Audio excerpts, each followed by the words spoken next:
அமெரிக்க அதிபர் தேர்தலில் வாக்குப்பதிவு எவ்வாறு நடந்து வருகிறது என்பதை நியூயார்க்கில் இருக்கும் வாக்குச்சாவடியிலிருந்து விளக்குகிறார் நமது செய்தியாளர் மணிகண்டன். நான் தற்போது நின்று கொண்டிருப்பது நியூயார்க் நகரில் உள்ள ஒரு வாக்குச்சாவடி. இந்த வாக்குச்சாவடி ஒரு அரசு பள்ளியில் அமைக்கப்பட்டிருக்கிறது. அரசு பள்ளியினுடைய ஒரு கூடைப்பந்து மைதானத்தில் இந்த வாக்குச்சாவடி அமைக்கப்பட்டிருக்கிறது. இந்த வாக்குச்சாவடியை பொறுத்தவரை நூற்றுக்கணக்கான மக்கள் காலையிலிருந்தே தொடர்ந்து வாக்களித்து வருகிறார்கள். வாக்களிப்பதற்கான அந்த நடைமுறையை பொறுத்தவரை ஏதாவது ஒரு அடையாள அட்டை அல்லது ஒரு சாதாரணமாக அவர்கள் பதிவு செய்திருக்கக்கூடிய அந்த பெயர் ஆகியவற்றை மட்டும் கொண்டு வந்து இங்கு வாக்களிக்க முடியும். முதலாவதாக இங்கு அருகில் இருக்கக்கூடிய ஒரு தேர்தல் அலுவலரிடம் தங்களுடைய அந்த அடையாள அட்டையோ அல்லது தங்களுடைய பெயரையோ அவர்கள் தெரிவிக்க வேண்டும். அதன் மூலமாக அங்குள்ள பட்டியலை சரிபார்த்து அவர்கள் அடுத்தபடியாக அவர்களுக்கு ஒரு பெரிய வாக்குச்சீட்டை வழங்குகிறார்கள். இந்த வாக்குச்சீட்டானது கிட்டத்தட்ட 2 அல்லது 3 பக்கங்கள் கொண்டதாக இருக்கிறது.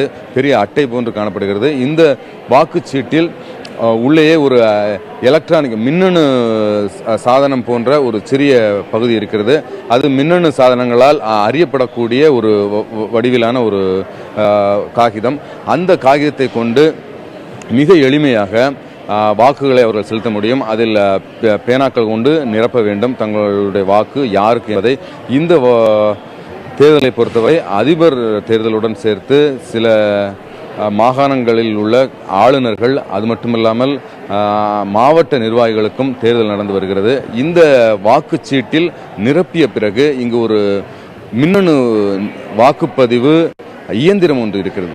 இந்த வாக்குப்பதிவு இயந்திரத்தில் அவர்கள் நிரப்பிய அந்த சீட்டை உள்ளே செலுத்த வேண்டும். அந்த மின்னணு இயந்திரமானது இந்த வாக்கில் அவர்கள் எந்த வேட்பாளர்கள் வாக்களித்திருக்கிறார்கள் என்பதை ஸ்கேன் செய்து அதை வாக்குகளுடன் சேர்த்துக்கொள்ளும். இது உடனடியாக ஒரு நெட்வொர்க் மூலமாக ஒரு பொது இடத்தில் ஒரு சர்வரில் போய் சேர்ந்து கொள்ளும். அதன் பிறகு மாவட்ட நிர்வாகமானது, அதாவது மாவட்ட தேர்தல் நிர்வாகம் உடனடியாக அந்த வாக்குகளை மொத்தமாக கணக்கிட்டுக் கொள்ளும். அதன் பிறகு தேர்தல் முடிவை அறிவிப்பது அவர்களுக்கு உடனடியாக சாத்தியமாகிறது.